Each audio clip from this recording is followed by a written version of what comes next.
It's 11 o'clock at night. Alina's washing up. Why?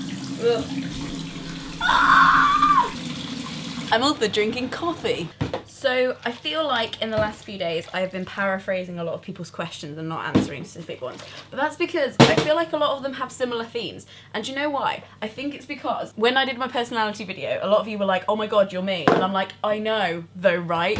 And I really love you guys. I really love you guys. I mean, how can you love people you don't know? I don't know. But I vibe with you guys because I feel like you're right when you say that I'm the same as you, because you make jokes that make me laugh and you say things that I'm like, yes, exactly, you get it. Or you sometimes explain things to me better than I explain them to myself, and I think it's really cool.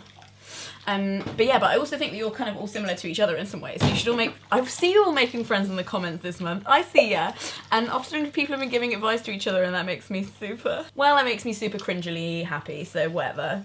No big deal, let's not talk about it. But yeah, so that's why I've been kind of summarising a few questions recently, just because I think you guys are actually wondering and looking after the same thing. So today's question is kind of summarised of lots of people's questions, which is, how do you get so much done?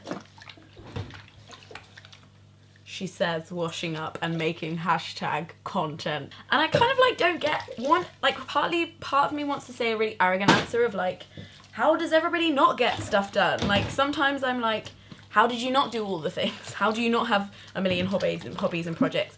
And I guess it's just a culture thing. I realise that I do not get enough rest, and I think that's really bad for me. I know that a lot of my friends are like, are you sleeping? Are you... Well, they know I'm eating. Are you resting? Are you getting time off? And I'm always like, no. I was actually, ironically, I made a list in a meeting at work about how much of my time I spend on different kinds of projects that I do, because I don't just do YouTube, I do loads of other random shit. And I realised that I probably spend about 30 hours a week doing projects on top of I don't know, 40-hour, 45-hour a week job. But I think that's kind of just a culture thing. So my parents do lots.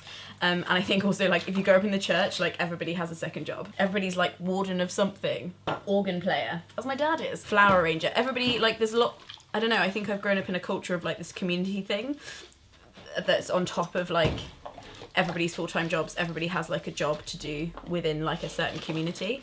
So I guess I'm just it's not, saying that isn't to be my upbringing was better than your upbringing, but I also just think, I'm saying it because I don't think it's just my personal motivation, it's just the kind of example I've been set by adults growing up. But I also think it's because I push myself to my limits, and I don't think that's great. She says, drinking coffee at 11 PM at night, the night before London Book Fair starts.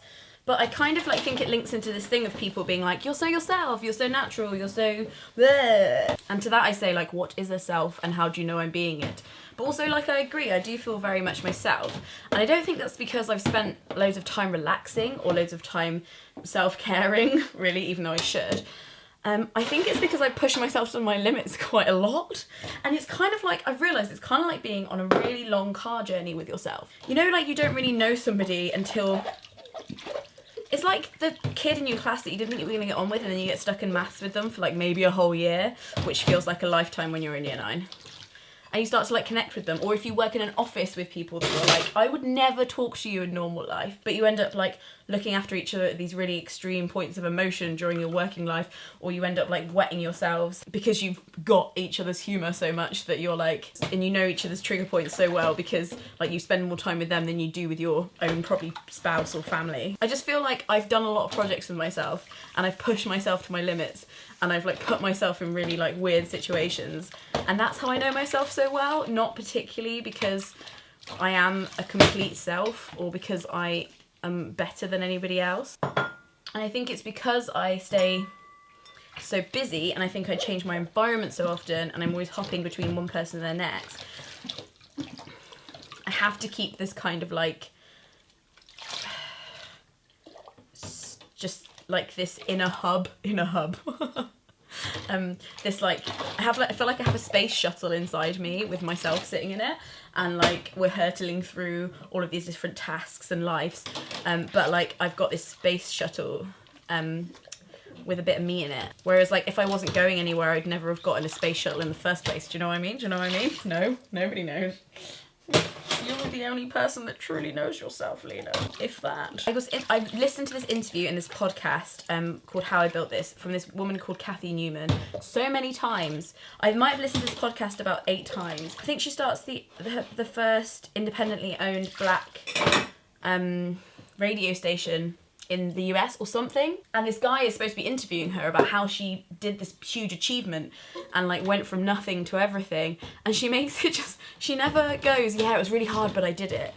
She never does that. She goes, no, it was easy. Like they were like, oh, but you lived, like, but you were a single mum and you lived in the radio station that you were building, and you managed to outbid Muhammad Ali to buy a radio station on your own with no money and no experience.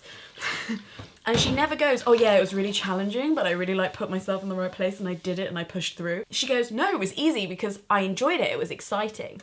Like it wasn't hard work because I was excited. And like, wasn't that really hard with a kid? And she's like, not really. All kids do is eat and shit. Which I don't believe is true. I think they do some more stressful things than that. But she inspired me much more than anybody going like, life is tough, but you've got to get through it. For her to go, no, life is a joy. Life is easy. Like, kind of like symbolised a bit of how I think I get so much done. Because I don't really think about it like that, and I try not to. You know when you want to like hear a compliment, but you don't want to take it on? So when people go like, you do so much, I really take care to not absorb that and go, yes, I do so much. Because when I do, I stop thinking about it like this really exciting project life that I'm leading, and I start to think of it as like this, like, I don't know, like this sacrifice I'm doing, or this really great thing I'm doing for the world, or like, I'm so hardworking, because really I'm actually quite naturally a very lazy person, but I'm also just super excited to be living.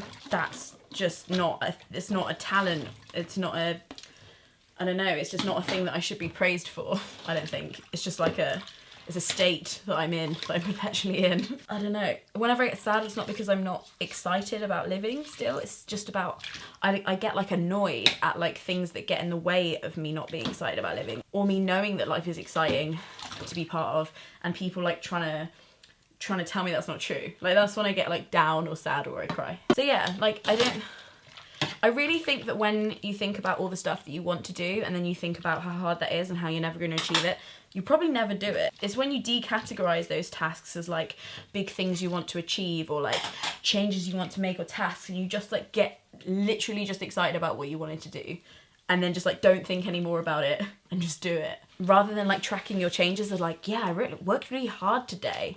Like I don't try not to think that. I try to think like, oh, I got the thing done that I wanted to do, that's so exciting, okay, bye.